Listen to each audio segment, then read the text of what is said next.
Welcome to the DeepMed Seminar, a monthly forum on Mediterranean science, strategy and environment, hosted by the ERC-funded project DeepMed. Today we have the pleasure to have here with us in person Alessandra Passariello, who is visiting us from the Anton Dohrn Zoological Station, where she does two things. She related, I think. She does public dissemination of the archival material, but she does so through research. So she researches mostly on marine ecology and international cooperation. Most people in the DeepMed crew already know her because she attends often our seminars, and we are very thankful for that. And you can find her work in journals like the Journal for the History of Biology and History and Philosophy of the Life Sciences. And today she's going to talk about the Mediterranean ecology and something very cool called MAMBO. So all yours. Thank you. So I'll share my presentation. Wait, oh, sorry. I won't touch anything. No, go for it. I think okay. But it's just okay. Wait, sorry, let me also. Okay, perfect. And I think there you go. Okay, thank you very much. Thank you, Anna, for the support, and good afternoon to everybody. And thank you very much for inviting me in this highly international and stimulating context. I'm really happy to present my research here. So first of all, I'd like to start my presentation by appealing to your imagination. And imagine for a moment to be in Naples. So welcome to Naples. And you're tourists, yes, but not for the first time. And so bored with the idea of going sightseeing around the city's must scene, you decide to spend one day of your holidays to see what the city has new to offer. And since you are a historian of science and professionals of scientific knowledge, you are sensitive to the historical dimension of scientific knowledge. So you decide to devote one day of your holiday to a tour on a scientific theme. And there is no shortage of scientific institutions in Naples, for example, the Orto Botanico, the botanical garden of the city, or the historical, the natural science and the physical museums of the University of Naples, Federico II. But since 2021, there's also the historical aquarium of the Anton Dohrn Zoological Station, where I work. So the aquarium was inaugurated in 1874, 2 years after the foundation of the Naples Zoological Station, and the main idea that guided its design was that of presenting the Neapolitan public with the marvels, so the fauna and flora of the the underwater environments of the Gulf of Naples and the Mediterranean Sea. But of course, it was not just a question of generosity towards the Neapolitan public, since the proceeds from the ticket sales to the aquarium, which was built at the ground floor, were also used to fund research taking place on the first floor on marine organisms of the Gulf of Naples. So the aquarium was open to the public for more than a century, but unfortunately in 2015, some critical issues such as seepage or glass broken made this public showcase of the wonders of the Mediterranean Sea close its door. So since we said we are now in Naples, it might be interesting just to go and take a look.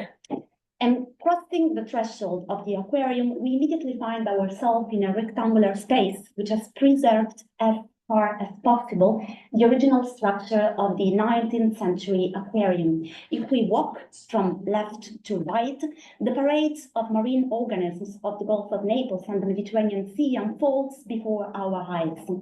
So from the continental shelf, the exposition logic follows the imaginary descent from the coastline. So imagine, for example, a beach or the rocks, to the underwater canyon, the Canyon Dohrn, one of the 2 underwater canyons of the Gulf of Naples. And we meet well-lit areas populated by meadows of Posidonia oceanica, the aquatic plant which in the Mediterranean is distinguished by its capacity to form natural environments serving as habitats for an infinite variety of species. But at the same time, we get also to the less illuminated environment, like the coralligenous environment, an association of calcifying organisms that form a veritable reef typical of temperate waters. But of course, we could continue walking together through the perimeter of the Anton Dohrn Zoological Station aquarium, but of course, it's not our story today. And I would like to draw your attention to the middle. Here, in the center of the rectangle, and it's an explosion of color, the tropical tanks await us. And spectacular as they might be, they monopolize the gaze of adults and children, distracting them from the landscape of the Mediterranean Sea, which, on the contrary, seems much paler. But the question is, why are tropical aquarium in an aquarium dedicated to the Gulf of Naples and to the Mediterranean Sea? And, well, the clownfish, which, as you might know, was made famous by the exploits of Nemo, and the scorpionfish, Perois bolitans, with its almost deadly touch, and many other several inhabitants of the tropical seas are there to remind us that the Mediterranean Sea is not immune to change. And scientists tell us that global warming and pressing environmental issues due to human activities are having a predictable impact on the Mediterranean Sea. So the tropical tanks of the Anton Dohrn Zoological Station aquarium are there to showcase possible future scenarios for the Mediterranean Sea. Now, just going into a little bit more details, in this specific case, global warming, which is responsible for the rise in ocean average temperature, has a significant impact on the Mediterranean Sea. And this is because of the low recirculation of waters in the Mediterranean due to the narrow Strait of Gibraltar, which is the only connection to the Atlantic Ocean. And more specifically, if we go to oceanographic models of water circulation, what we see is that the Mediterranean Sea is represented as a semi-enclosed basin, which explains the main reason why climate change is an important climate abiotic factor for changes in this ecosystem.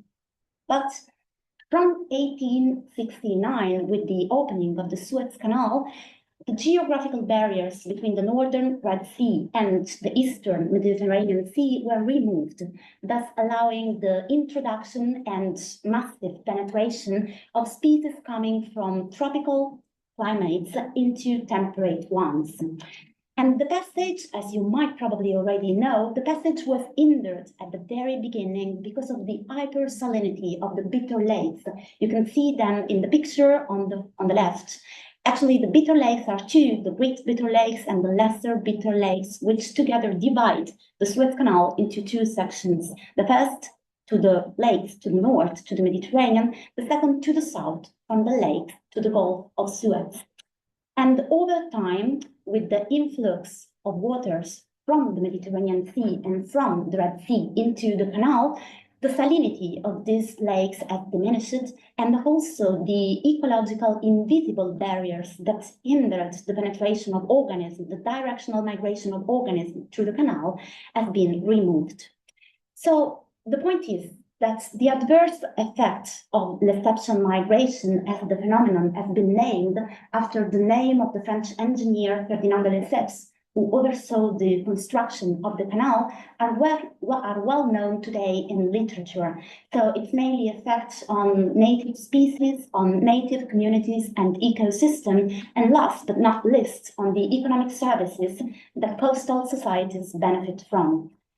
But what we know is that despite the outcry of the scientific communities, international scientific policy makers and marine protection organizations didn't manage in discouraging further techno-scientific attempts and in encouraging, on the contrary, a more far-looking protection and management of this marine environment. So, for example, in 2014, the Egyptian government announced the widening of the canal, and particularly the widening of the Bella bypass by 35 kilometers, which means an increase in the speed of the transit lines, but also an almost doubling of the transit capacity of the canal from 24 from 47 to 98 ships per day.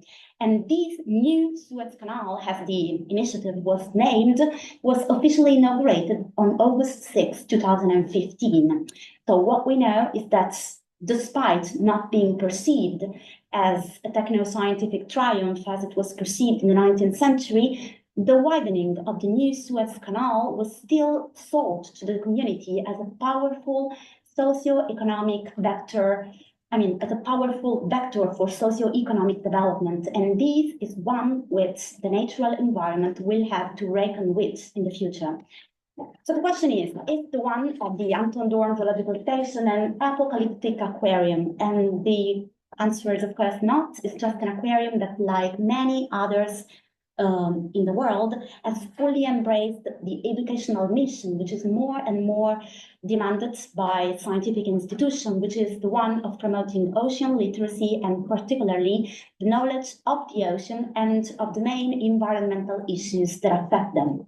One point which I would like to draw your attention to is that this public representation of the so-called tropicalization is not one that is limited to the marine ecoregions that surrounds the opening of the Suez Canal. So as you can see, for example, in this picture, what today we would call in biogeographic terms, the Levantine ecoregion. On the contrary, this public narrative of tropicalization involves the whole Mediterranean Sea and even identifies the Gulf of Naples, which is the part of the Mediterranean Sea which is considered more either emotionally and geographically more close to the aquarium visitors as a potential target of tropicalization. So, to sum up, the introduction of alloctonous species from the Indo-Pacific into the Eastern Mediterranean Sea is therefore represented as a global ecological phenomenon, the dynamics of which are represented on a basin scale, and the tropicalization of the Mediterranean Sea is perceived as a shared problem. So the question is, and the historian who lies in us starts to think about how is this connected with history of science? The question is, has this always been like this? Anyway, what's tropicalization? When was tropicalization first identified and begun to be a problem in the Mediterranean Sea? And in order to answer this question, we might have to resolve to some methodological tools which not necessarily are part of the historian of science usual baggage. And what I mean is that if we want to know when tropicalization was first identified, we need to find a tool that allows us to travel back in time and to identify when the first species coming from the Indo-Pacific Ocean were detected, were reported in the Mediterranean Sea. And of course, as historian of science, we do not have such a time machine, and we might want to call for the help of a marine ecologist, and in particular, of a marine historical ecologist. So here is the moment to introduce you my collaborator on this project. This is Dr. Paolo Giulio Albano, a marine biologist who is specialized in the fields of taxonomy, marine biology, and ecology of mollusks. Among his main research projects, there is one which is of interest today, and it's the one about the climatic and ecological factors responsible for the loss of biodiversity in the Eastern Mediterranean. And of course, among the ecological factors, there is also Lessepsian migration. So what I thought we could do is to ask Dr. Albano when the first species from the Pacific Ocean were found in the Mediterranean Sea, and to use his expertise on paleoecology. In other words, what I thought is that 4 different kinds of information criteria were necessary in order to answer this question. The first was to have a sound taxonomic and biogeographical knowledge, so to be able to identify species coming from the Mediterranean and species coming from the Red Sea. On the other side, we also needed an in-depth knowledge of the main biogeographical and ecological literature, a set of reliable dating criteria for fossil species, and last but not least, a set of non-arbitrary criteria, such as, for example, statistical methods, in order to objectify the notion of ecological problem, so to identify the point at which the presence or dominance of non-native species lead to a significant change in native biosynosis. But of course, things turn always to be more difficult than we thought. And Dr. Albano explained me that due to the massive emission of radioactive atoms in the marine environments due to atomic experiments carried out in the last decades, the classical radiocarbon methods that are used by paleoecologists to estimate the date of fossils are too approximate to distinguish between time windows of less than a century. So, in other words, if we ask Dr. Albano, who uses only paleoecological methods to tell us if the first species from the from the Indo-Pacific Ocean entered the Mediterranean Sea 30 years after the opening of the Suez Canal, the paleoecologists could answer us, yes, 30 plus minus 20, which is a curve, a margin of error, which is much greater than the accuracy of the desired measurement. So we cannot really use paleoecology in our historical analysis, but this is not necessarily the end of our opportunities, symbiotic opportunities of collaboration between us, historian of science, and our marine ecologists. Another one might be the exploration of the vast amount of literature, of historical literature collected by past scientists who took notes and commented on the occurrence of exotic species into the Mediterranean.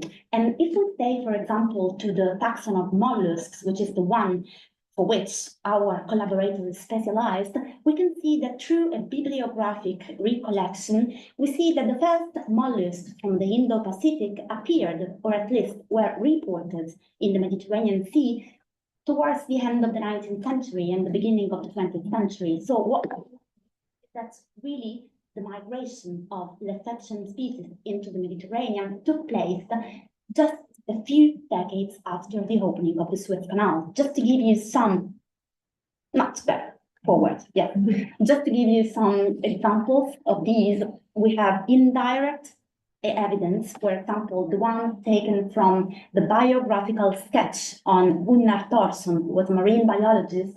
And this biographical sketch says that while he was on holiday in Lebanon, strolling through the fish market in Beirut, Gunnar Thorsson observed large baskets of live pearl oysters being sold as food. Although he knew that this Indo-Pacific species had made its way into the Mediterranean, he was genuinely surprised to find that it was now so abundant that it constituted an important part of the shellfish fishery.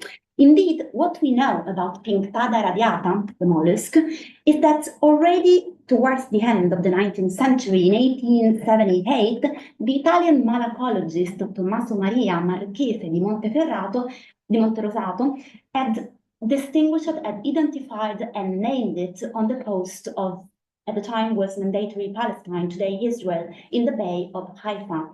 And just to give you an example, a tangible example of the rapidity, of the velocity through which this species colonized the Eastern Mediterranean, what we see is that up until 1912, the same species, Pinctada radiata, had also been found in Lebanon, in Cyprus, in Turkey, and in Libya. So it has almost colonized all the biogeographical region that we call the Levantine Basin.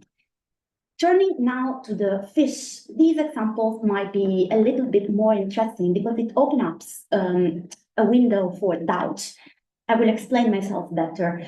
In 1902, the French zoologist Jean-Baptiste Illier wrote in an article named, I'm sorry, the name of the article is not in this slide. The article was named The Suez Canal and its Ichthyological Fauna. And what he did is that he wrote that he found on the fish market in Alexandria and in Port Said, so in Egypt, large quantities of emiranth. An emiranth is a fish which was not typical of the Eastern Mediterranean, but which came from the Indo-Pacific Ocean. And actually, he could not really distinguish the species. He thought it could be an Emiranthus georgi or an Emiranthus reynaldi. And we find ourselves in doubt as historians of science, especially because in 1927, another scientist, the German naturalized Israeli zoologist Walter Steinitz, found an Emiranthus marginatus in the Bay of Haifa. And the same. Science knew that Emiranthus marginatus was not typical of the Eastern Mediterranean, but in order to find support for his claim, he went back to the article by Tillier, his French predecessors, and he checked whether in the fish checklist reported by his predecessors, he could find an example of Emiranthus marginatus, and he couldn't. So what he did is to delegitimize the authority of his predecessors. So we read, Tillier says that large quantities of emirants called Emiranthus georgi or Reinaldi were being sold in Port Said and Alexandria. However, the names Georgi and Reinaldi are not synonyms for the same species, but they refer to two different species, and as a result, the author has not arrived at an accurate diagnosis. So in the end, what Steinitz does is to delegitimate the taxonomical competence, expertise of his predecessor, and to affirm that the species that he had detected in the fish market of the Egyptian cities, in the end was exactly the same Emiranthus marginatus that he had found in Haifa. So briefly, our problem as historian of science is, who do we trust? We trust Steinitz or Tillier? And maybe for this reason, it might be even clearer why we might resort to the help of a marine historical ecologist, and in this case, a marine historical ecologist who is an expert on the taxon of fishes. So what I would like to stress here is that if we restrict ourselves to the Middle East, and in particular to the region that today is part of the State of Israel and Palestine, and we go back to the literature and particularly to national scientific journal, we find many occurrences, many cases in which Indo-Pacific species were recorded by past scientists. But in this case, the species were recorded. Sometimes the species were also described as abundant, but what we are missing in this case is a theoretical framework that qualifies the phenomenon as a recurring, systematic ecological process. The same is true if we go, for example, into international scientific journal. This one is an example by 1947. It is a paper published by two Israeli scientists, Georg Gast and Hans Steinitz, who make really a list of Eritrean fishes, but they do not provide any theoretical framework to explain the phenomenon, to explain the causes of the phenomenon, and potentially to understand the impact of Lessepsian migration, a term which at the time was completely absent on the native ecosystem. So what I would like to stress is that in this literature, which arrives up until the end of the 1950s, what changes is not considered to be the natural environment, what today we would call the ecosystem, but the habitat of each species. Species can be either from the Red Sea, they can be from the Mediterranean, but there are also checklists after the opening of the Suez Canal in which these species are shown to change their habitat.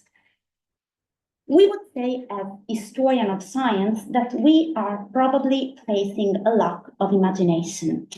And this is because we might ask ourselves, if exotic species are there and they can be observed by scientists, this means that the research infrastructure, such as Marine Biological Station, and the intellectual tradition in taxonomy and biogeography is already available. So why scientists don't conceptualize the phenomenon of Lessepsian migration as a regular, systematic process, ecological process? And we know, because of course we know, that in terrestrial ecology, the concept of biological invasion has been not really introduced, but boosted with the publication of Charles Elton's book, published in 1958, The Ecology of Invasion by Animal and Plants.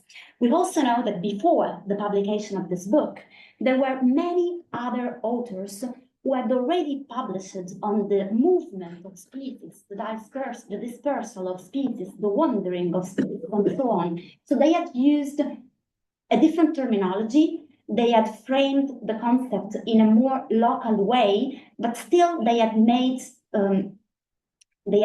reference to the phenomenon.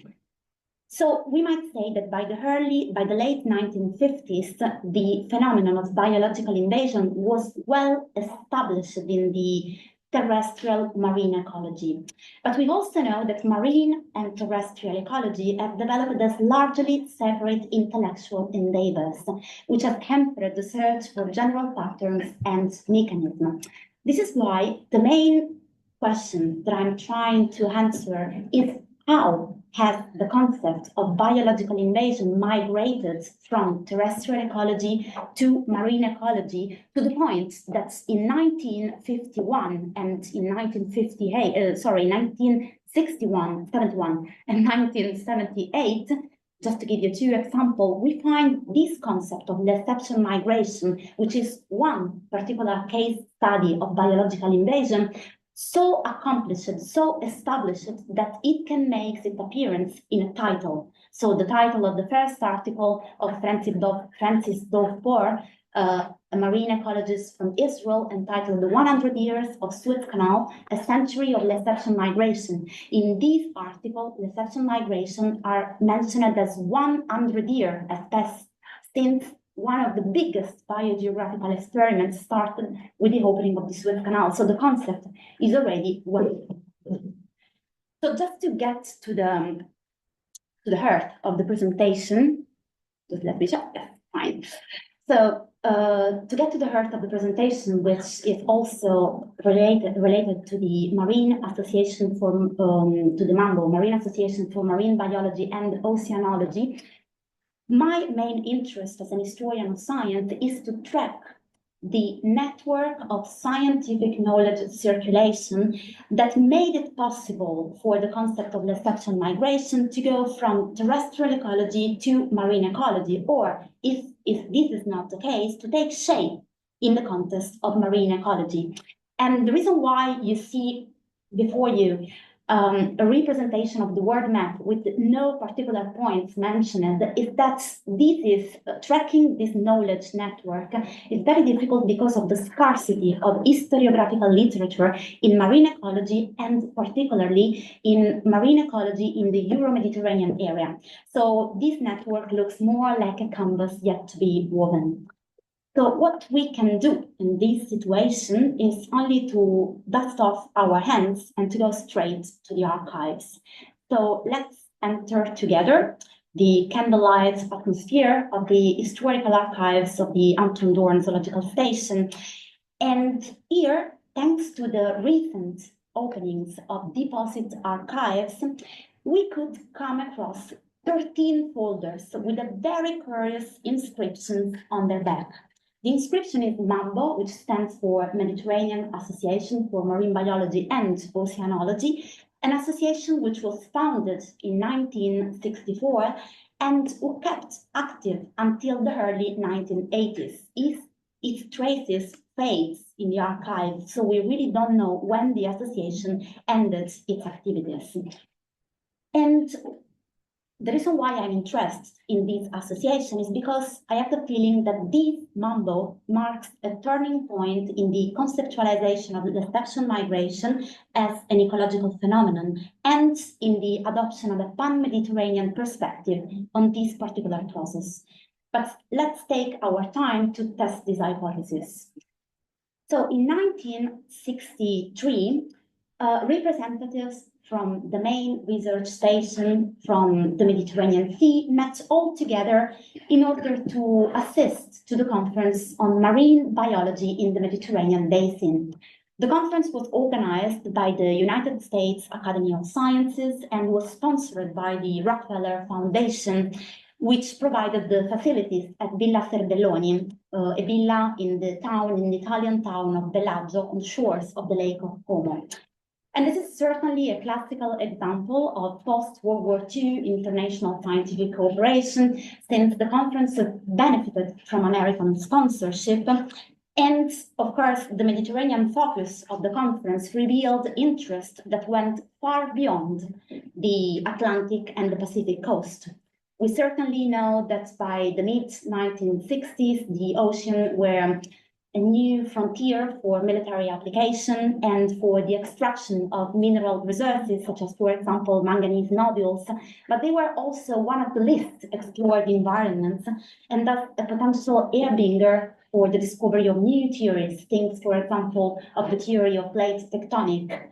So the race for military, technological, and intellectual domination over the ocean was at its height, and the Mediterranean Sea made no exception to this general atmosphere of competition. So what we also know from the American foreign policy is that one of the main strategies to take control over such a remote geographical area was that of structuring the Mediterranean Sea in such a way as to promote, to strengthen scientific collaboration between the countries or the scientific communities working within this basin in an anti-Soviet perspective. So we can certainly frame the Bellagio conference within this broader atmosphere of international scientific cooperation. We might say American-driven international scientific cooperation, but MAMBO has an origin which is much more hybrid.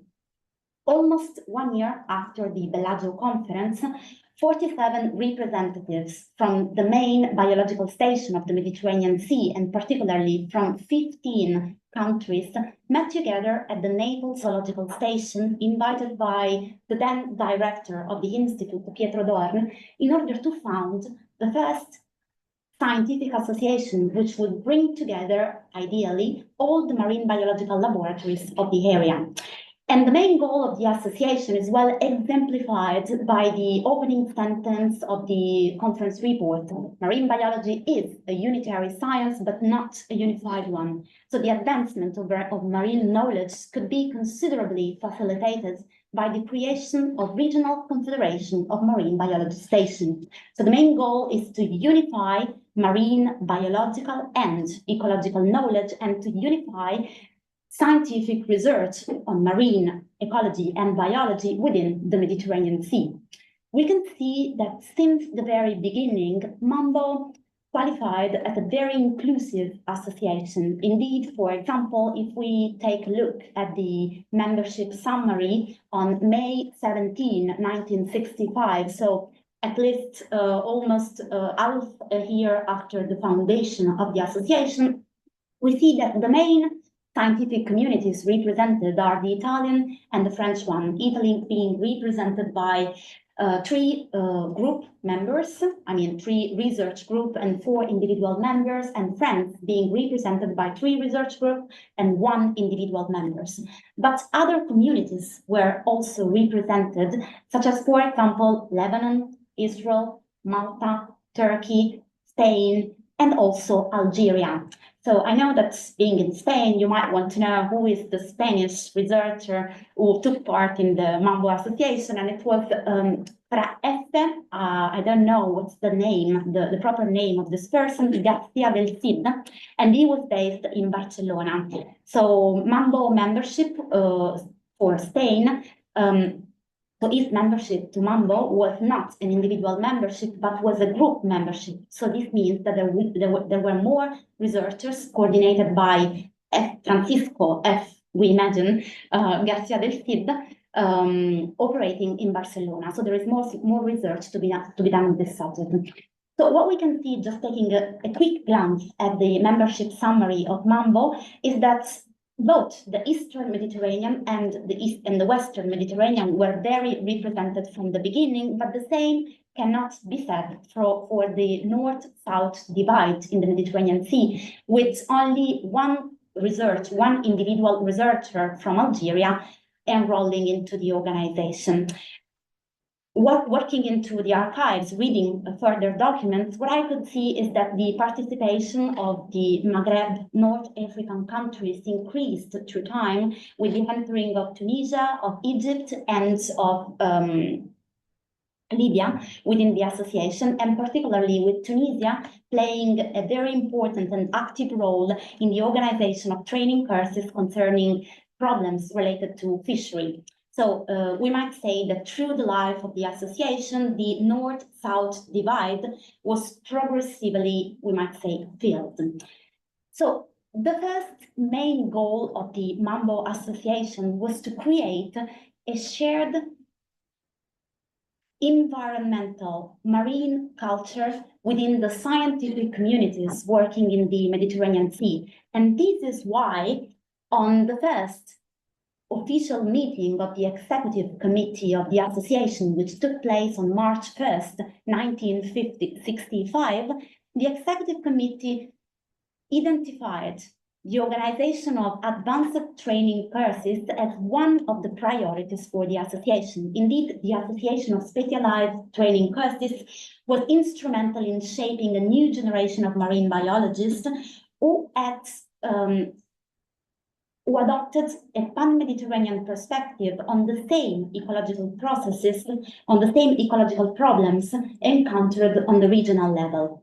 And this organization of courses started already in 1965, so the first year of life of the association, with the first being organized at the Royal University of Malta and the second at the American University of Beirut.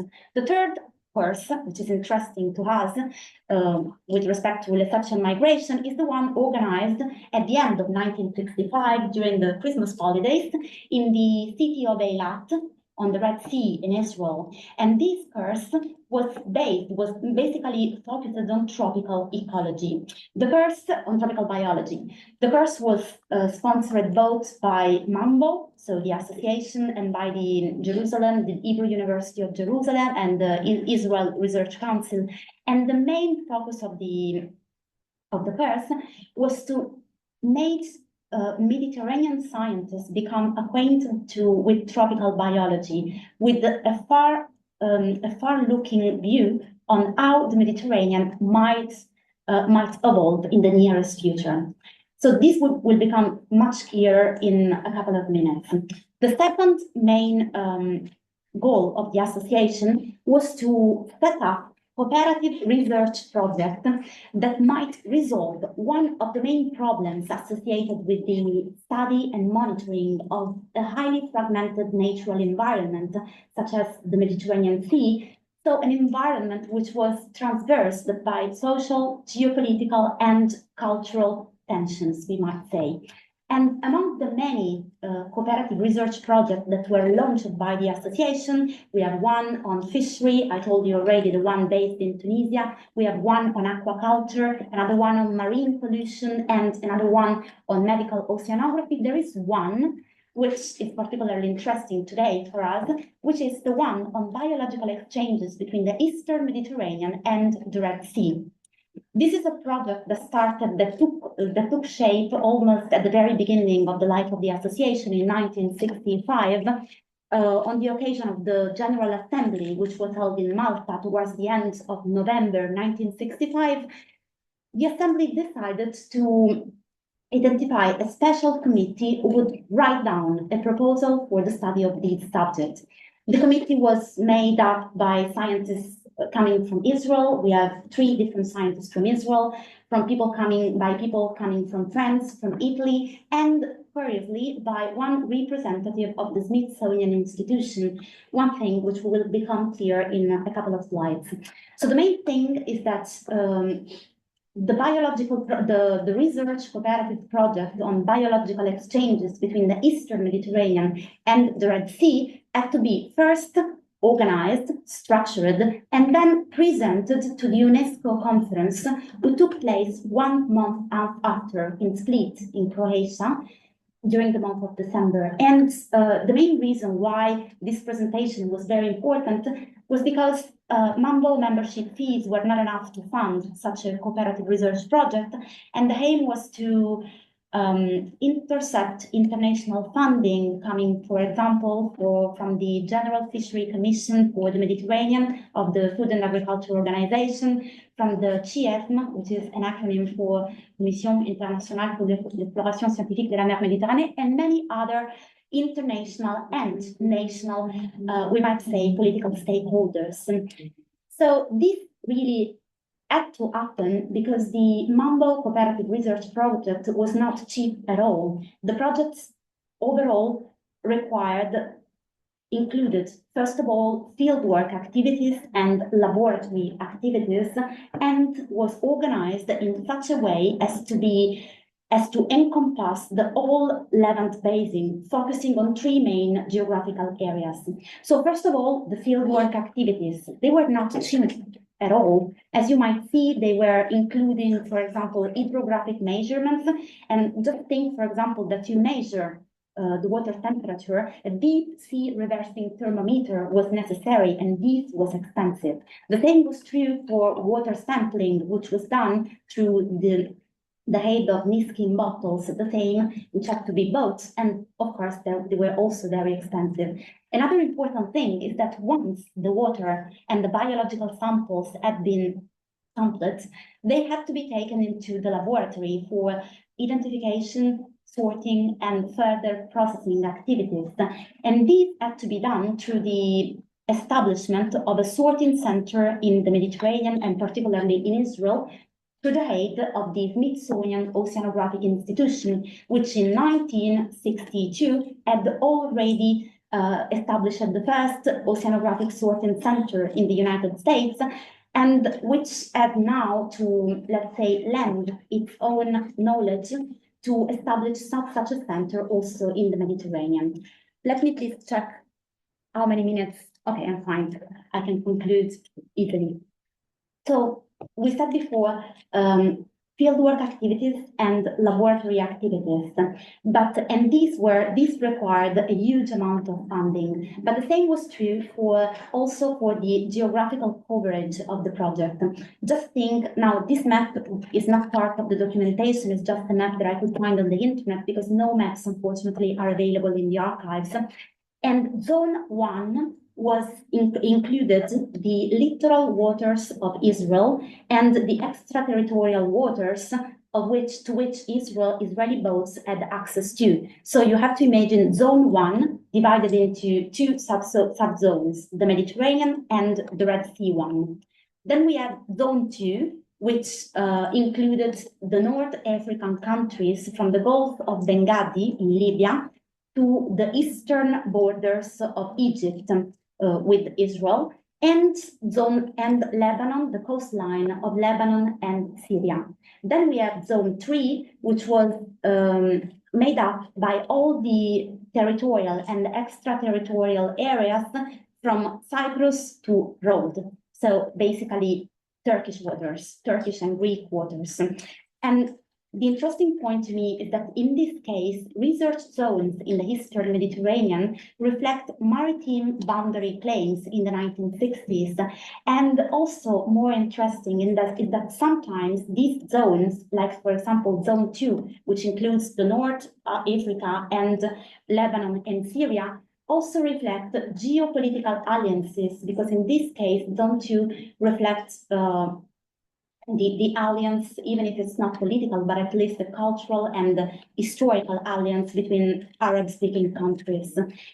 So what I think, and here I'm approaching the conclusion, is that MAMBO as an association did a veritable stride in the 1960s, because it managed to overcome three different, we might say, obstacles. The first was the epistemological obstacle, because for the first time, Lessepsian migration were conceptualized as a systematic and not an accidental phenomenon, and their conceptualization was not limited to local areas, but was intended in a more, if we can't already say pan-Mediterranean, we might at least say pan-Levantine approach.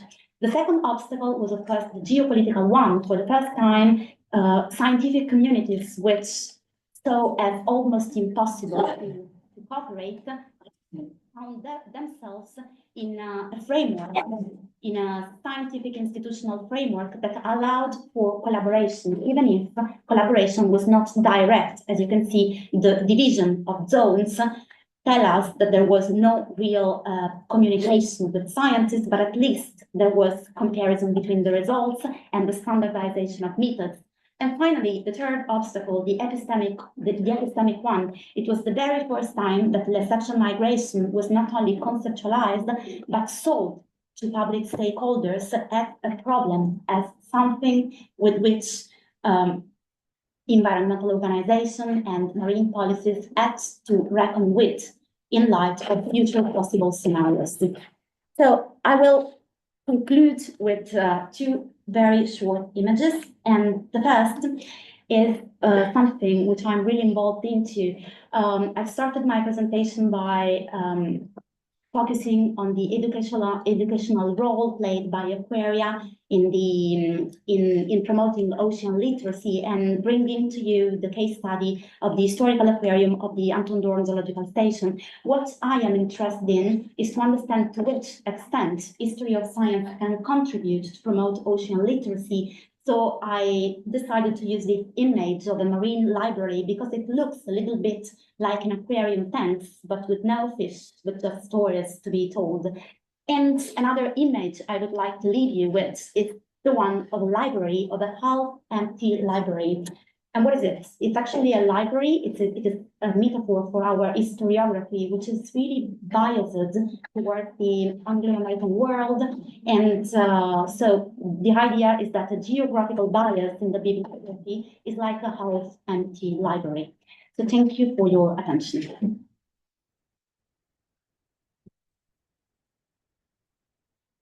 Thanks a lot, Alessandra, for this very well narrated talk and very visual as well. Thanks a lot for the effort, because it's been really a pleasure, almost like watching a movie. Thank you. So the floor is open for questions. I'm sure there are some pressing ones. I've got a question about something which you didn't mention at all, but which might be interesting here, if my hunch is right. That is, you were talking about Dohrn, who is a German guy setting up an aquarium in Naples. You didn't really say why that was happening. And I'm wondering if it has to do with many German researchers coming there in the 1860s and 70s after Ernst Haeckel's initial researches in the Gulf of Naples. And is there, a very German side to the origins of the aquarium there? Absolutely, yes. I mean, I didn't mention because the history of the founding of the Naples Zoological Station is really a history which has been written, right, and even very well written by other people than me. And particularly, I suggest readings by Christiane Groben, my colleague, who is still working in the historical archive, even if the workings are from Christiane Groben. Yeah. And I couldn't even decide which article to point to because there are so many. But anyway, yes, to your question, the answer is yes. The Anton Dohrn came to Naples and decided to choose Naples, while initially he had other plans, because Naples was also a very touristic city. Mm-hmm. And in order to take the aquarium, in order to make the Naples Zoological Station live on its own expenses, you needed to have a source of incomings, and these incomings were mainly came from two different sources. The first was the sales of the tickets to the aquarium, and the other one that I think you already know this was the renting of table systems, of table spaces. Table spaces is a rhetorical word, metonymy. I don't know if in English it makes sense, to indicate a laboratory space. So people, and many people from Germany, but not only, could come to the zoological station and benefit from a fully equipped laboratory space, of course paying. It was not exactly the researchers paying, it was the organization, scientific association, and government paying. And this is the way the Stazione Zoologica managed to live without funding from the state. Yeah, and just briefly, this book here, Why Study Biology by the Sea, it features a couple of articles, one by Groben, And the other one, Christina Steiner, Christina in Steiner. the founding of the Naples Absolutely. Station. Right. So right now, I will have this just to make the point clearer. With the opening of the deposit archives, what became accessible to researchers is story, the history of the Stazione Zoologica, so the scientific institution after the Second World War.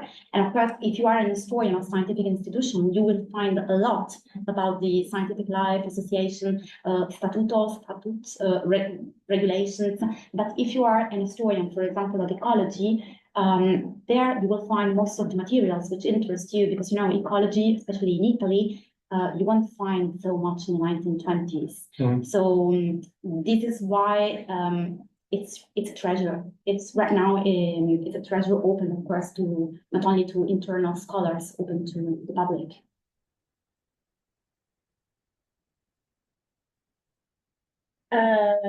Thank you so much. This was amazing, very interesting.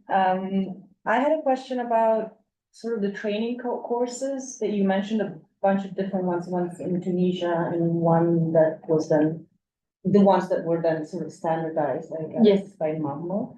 And I was just wondering if you have any details about sort of the transfer of knowledge within these. How does that work? How is that sort of, again, who are the experts that are giving or teaching? Is there a sort of bilateral transaction of knowledge or multilateral, or is it, again, unilaterally following potential sort of, you know, politics of knowledge as well? Which I was also going to ask about sort of the very beginning of the presentation, where you're talking about sort of the first mentions of tropical species in the Levantine area, and these are always coming from European observers / Israelis, which are, again, with European origins. So again, I'm wondering, is there anything about local sort of perceptions, testimonies, again, mentions of these tropical findings coming from, again, local Arabic communities in the Levantine area that is not outside of Israel? Or is that, again, something that hasn't really translated in historical records? thank you very much for this question. No, they are really that what I would have liked to add, but of course there is no time to make everything fill in. Yes, so concerning the advanced courses, we have everything. I mean, we have the names of people attending the courses and their provenance and their institution of affiliation. Of course, these are data, so we have to extract meaning from the data, and using your decolonial, post-colonial perspective, data are useful because, for example, you can see that courses are organized, they were organized very regularly, and you can see, for example, that courses organized in Lebanon or in Egypt or in Tunisia had no Israeli attendance. On the contrary, parallel courses were organized in Malta, so to give everybody the possibility to get the same training, and but of course respecting unwritten social and, in this case, geopolitical atmosphere. And this is the first thing. And then you said also whether the transfer of knowledge could be considered unilateral or not. And here it's still work in progress, because I see that during the first years, the courses, the experts who feature as professors in the courses all come from the Western Mediterranean or from Israel. But as this concerns the very first courses of the 1960s, so what I would like to do is to see whether the situation changes once that Tunisia becomes one of the very, very acting, and we might even say leading institution within the MAMBO association. So this is a question that needs further answer. And also another interesting point is the level, the hierarchy. But this is not post-colonialist, this is more like social perspective, because the training was not only delivered to scientists, but it was also delivered to master students and, interestingly, to teachers of secondary schools. So there was really an attempt, that's why I say an attempt to build culture, because culture, of course, you don't do culture only at university, you also start from the very beginning. And so this is the first of your question and attempted answer. And the other one concerns you told me, the Arabic communities, whether there is evidence of the first exotic species coming into the Mediterranean. I think that in order to answer this question, we should look at another kind of service, because when you look at scientific articles, especially at the very beginning of the 19th century, you have colonies, you have science, even if maybe the language is Arabic, but people who do science, they speak French. And even if they speak Arabic, they will write in French, because French is the science language. So if you want to know, most of the evidences come from fish markets. So this means people are selling this fish. And in order to sell this fish, it means that the fish must be abundant. And in order to catch this fish, you must know which are the reproductive habits of the fish. So you necessarily know something about the fish. And who knows is not necessarily the biogeographer or the scientist, but might also be the fisherman, who unfortunately didn't write anything. But we might, for example, have a look into cultural evidences. So, for example, magazines, I don't know, but this one would be in Arabic. So, of course, I wouldn't have access to this kind. I would have to ask for a collaborator. Yeah, but this is amazing. This is That would be something that I could do. Yes. Amazing. Thank you. Great answer.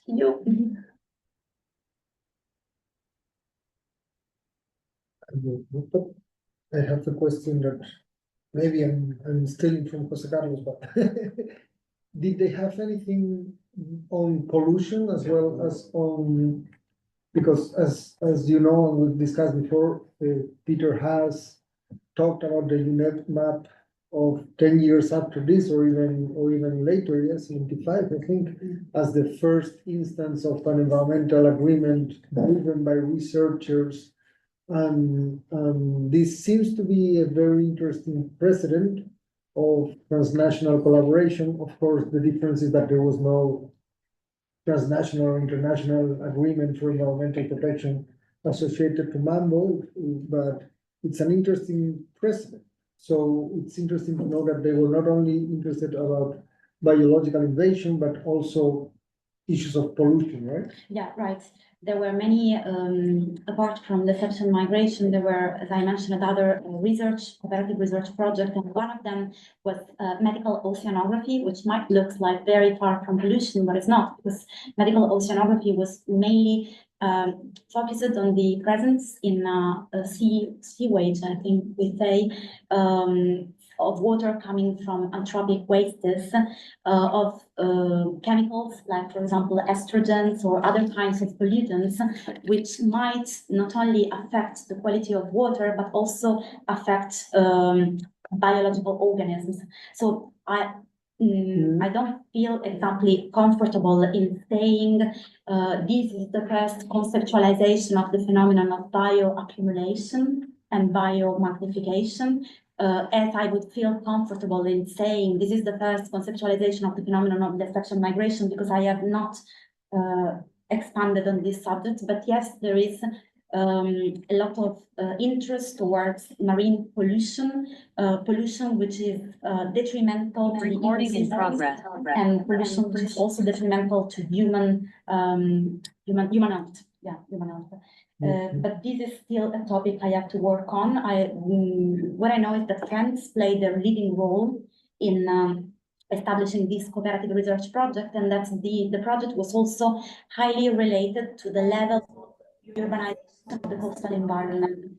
So there is the socio-economic factor, which is considered in the evaluation of marine pollution. This link with the urbanization of the coastal society or coastal environment. Yes, that's good. And it's also interesting that France was the leading on that particular branch of research projects, because I also wanted to ask who was leading what, yeah, because it sounds like people got together, but from what you say, it also sounds like within that umbrella of scientists, there were some people pushing more than others, and there were probably some people pushing more than others in one direction and then in others. So that's super interesting. You didn't mention many specific names in this talk, but I'm sure you have identified certain institutions or countries or scientists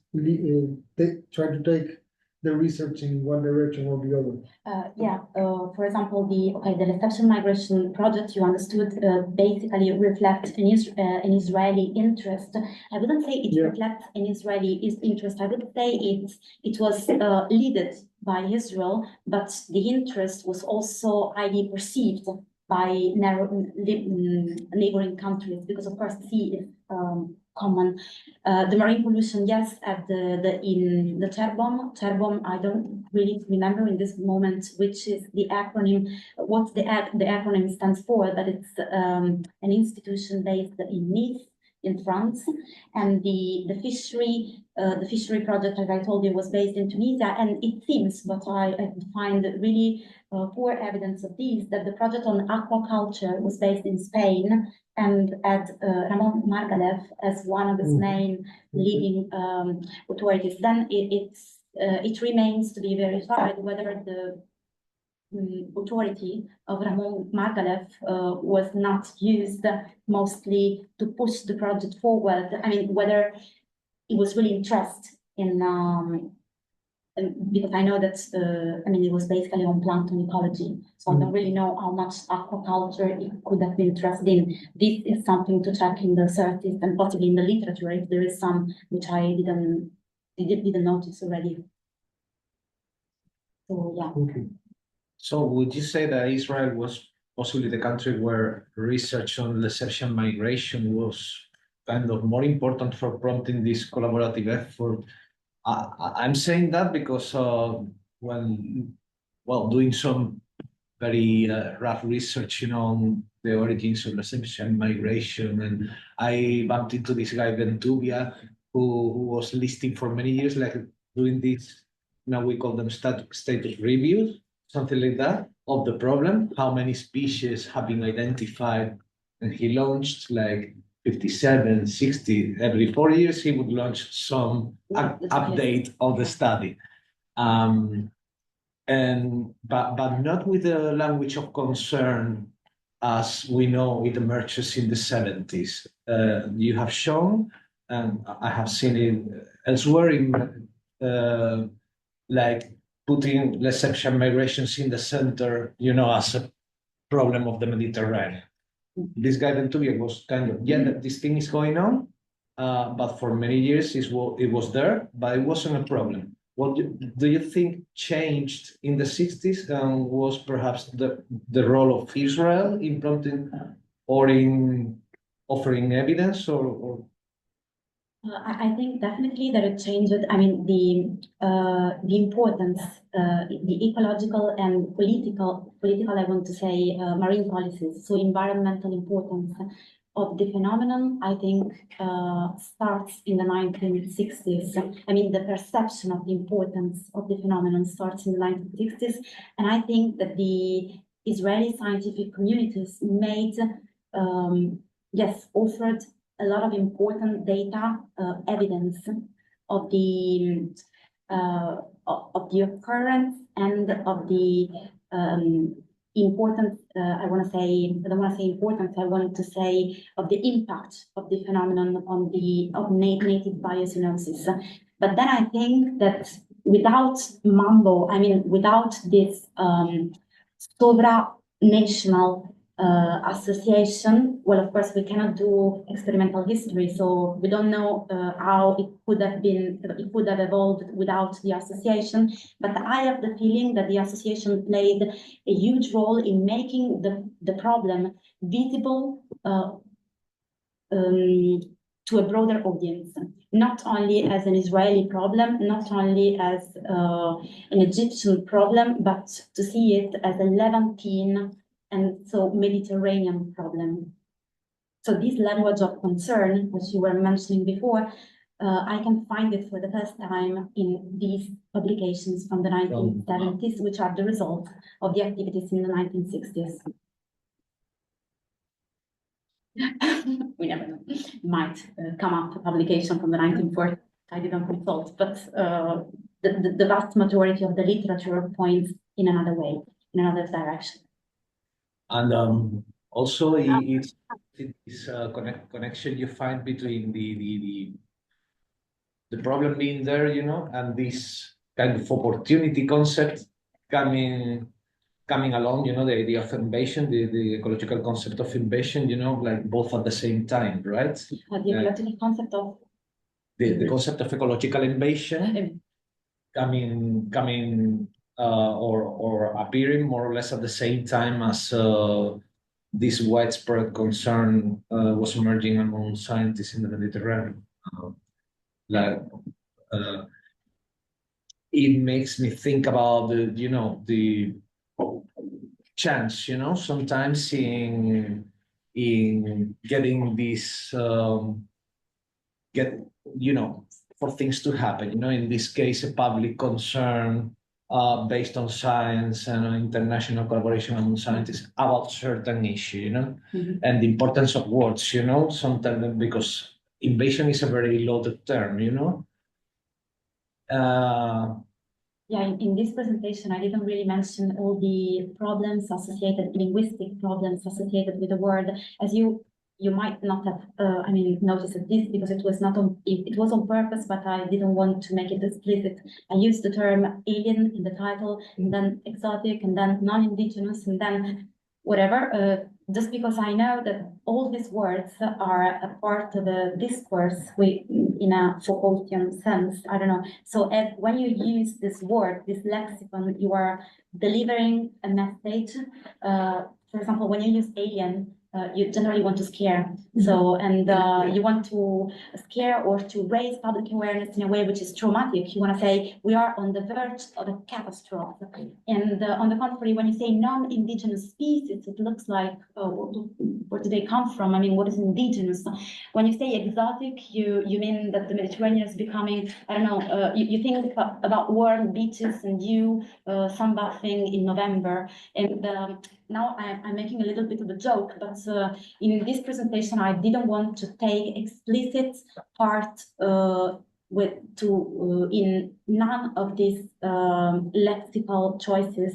I just wanted to stay neutral because it's a bigger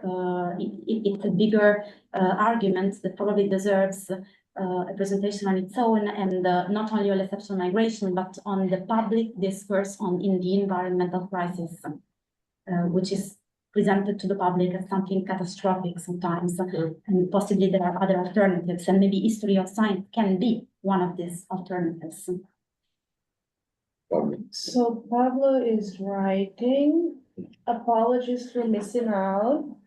Following on our questions, I would appreciate to hear more on the discontinuities between research on radioactive waste disposal in the 50s and 60s and the boom of industrial marine pollution studies strongly emerging in the 70s. Any institutional political links? For instance, IAEA had a voice in the implementation and development of MAP, but it was a minor as far as I know.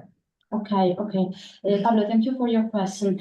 I will answer with an anecdote, which I found in the archives, so I don't know how representative of the whole situation is. You know, certainly that American fundings were very important after the war in Italy and in Europe. And one of the main American funding agencies was the Atomic Energy Commission. In our archives, there are evidences of the Stazione Zoologica asking for funding to the Atomic Energy Commission, and that, how can I say, promising that part of the research that would be carried out with this funding would be dedicated to the measurements of radioactive wastes, so of the level of radioactivity in plankton communities within the Mediterranean.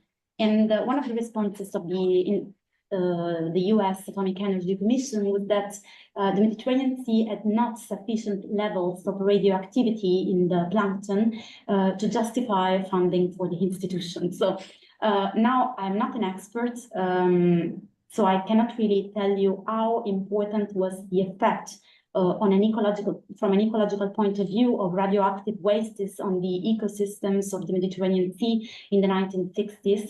But what I can say is that MAMBO research project on marine pollution was not focused on radioactive wastes, but mostly was focused on the wastes coming from the land. So whatever marine litter, whatever we produce for our societies, and then finishes and then terminates, how can I say, finishes life within the sea. So, for example, today we would say plastic. In the 1960s, plastic was not such a common tool in everyday life. So probably not plastic, but other kinds of pollutants.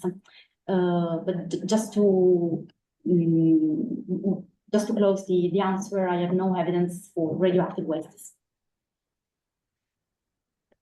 Any more questions? Anyone?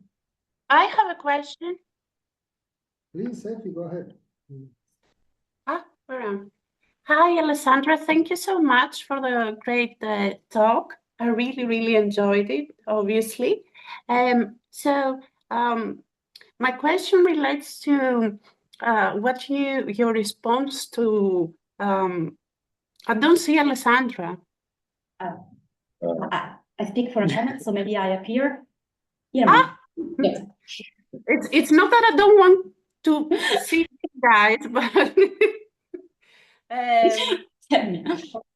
your response to Jip's question in the beginning about the station instead of like relying on state funding, actually depending on incomes from people visiting the station. And I think it's really, really interesting to kind of think of marine biology research as a touristic product at the time, because you mentioned that also the choice of Naples was due to its touristic allure. And I was thinking, so there were people visiting the station, obviously not just like people directly involved in marine biology or other sea science activities or scientists in general, but the general public as well, obviously. So I was wondering how did that evolve back at the time? How was the station promoted in the press? How did it, because when we try to think with today's terms, with contemporary terms, we cannot really understand how such institutions that were very pioneering for the time, how was this outreach actually, how did it unfold? Like, was it promoted in the press? Was it promoted in only specialized journals? How did it reach audiences outside of Italy, general public, coming from other countries who would visit Naples at the time? If you know, I mean, it's just that it's really interesting to think about marine biology. Of course, there was the aquarium and really interesting things on display, but this was a scientific institution also. And it's really interesting to think about it as a touristic product simultaneously. You're definitely right. So I don't know everything about the stazione, of course, but as I told you, on this specific aspect, what we have is the ticket sales to the aquarium, which of course there are no information on the people visiting the aquarium. We just know how many tickets were sold. We don't know the demographics. It's just just a number of visitors. We might have, yes, just a number of visitors. Then we have the registers, and another kind of information which might be useful to answer to your question is the newspaper press. We have many, how do you say, when you cuts of newspaper press. So we can see from these cuts that there are newspapers from Italy, from Germany. So we can, and they were all collected by the Dohrn family of the time. So through the newspaper press, you can reconstruct how the marketing of the Stazione Zoologica of the time, how the aquarium was sold to the public, how the visitors were intercepted. But if I have to be honest, I have not done any research on the public perception of the aquarium during the history of the Stazione. There is a lot of material, so you are very welcome to come and to make this research if you want. And I have to make this visit at all costs for many different reasons. So that's an additional one. For another story, yes. Yeah. Do you have a Oh, sorry. Can I follow up then on the last question? So what actually prompted my question was also seeing the name Dohrn in like a document from the 1960s. So I suppose that must be like a grandson or something of the original. Grandson, yeah. So and then It's nephew, sorry. is yeah. The question that I really have now, like us listening to Effie as well, is at what point and why did this become an institute that was no longer relying on ticket sales? I will come up very, very shortly. Has it to do with the Second World War, I suppose? No. So the institute was founded by the Dohrn family on a public soil. So Right. they got in Italian we would say concessione, in English I don't know how to say concession, perfect, to build the institute and to run the institute for 99 years. Then it was after Anton Dohrn that there was Rainer Dohrn, son. Another one. The son another of one. Anton Okay. Dohrn. During the First World War, the institute was Italianized because Germans were not the same part, and then it became under the Dohrn family, but run by the Dohrn family, but property of the Italian state. It became, in Italian, we would say ente morale, which means that it's an institute which is vigilated, which is administered by the Italian government, but which it is still run by the family. And this continued with Pietro Dohrn, and in the 1967, the institute was commissioned. I mean, the state took the institute, and after a series of very complex events, it became a public research institute under the Ministry of Research and Instruction, and then the ministry changes all the time. So we might say the Ministry of Research since the 1982. And today it is still a public research institute, so funded by the Italian government. So, but it was not a public research institute when MAMBO. No, not yet. It was in the middle. When MAMBO was found, it was an ente morale. Right. So it's an hybrid form because it's not private. You cannot do whatever you want. I mean, the administrative council cannot do whatever he wants, but still there was a representative of the Dohrn family within the administrative council. And MAMBO, actually, in the institutional history of the Stazione, MAMBO comes at the very transitional point, because 1967, you see, it's 3 years after the founding of MAMBO, and after 1967, the Dohrn family went away. So part of the findings of the documents are not at the Stazione anymore, but they went away with the Dohrn family and to Lazio, an Italian region, where the Pietro Dohrn decided to go living. Right. So you see that, and this is an aspect which might be interesting to archivists, for example, to see how heritage follows the paths of history, because you produce documents, and sometimes documents stay in the same place they have been produced, but sometimes because of diverse claims they move. So you have to trace documents, and it's not always very easy. So yes, MAMBO comes in a very transitional period, very complicated political period for the institution.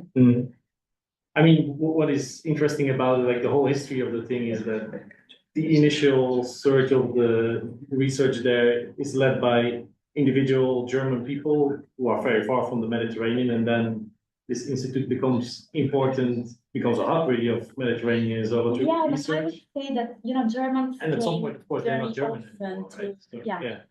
I mean, Germans were not German scientists visited very often Italy, especially marine scientists, because Italy, especially Messina, because of the straits, so you have a huge population, planktonic population, is very rich in biodiversity.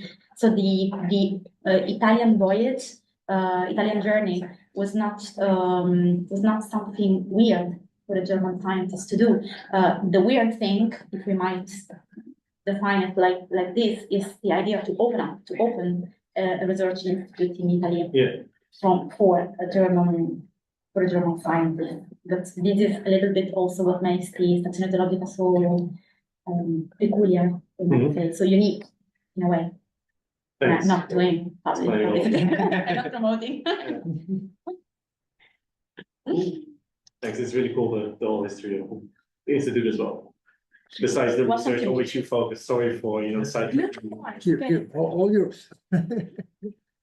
All right, so are there any more questions? I think this was good enough. We are in time, so thanks a lot again for the wonderful presentations and for coping up with so many engaging questions. And we hope to keep on collaborating with you, and thanks a lot. Yeah.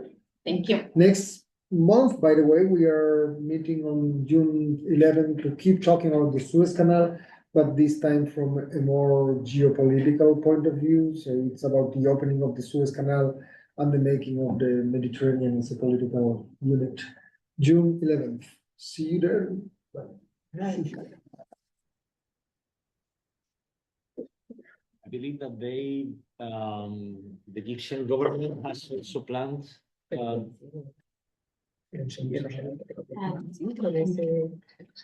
That's your. No, others will leave it. No, she told me she would leave it here.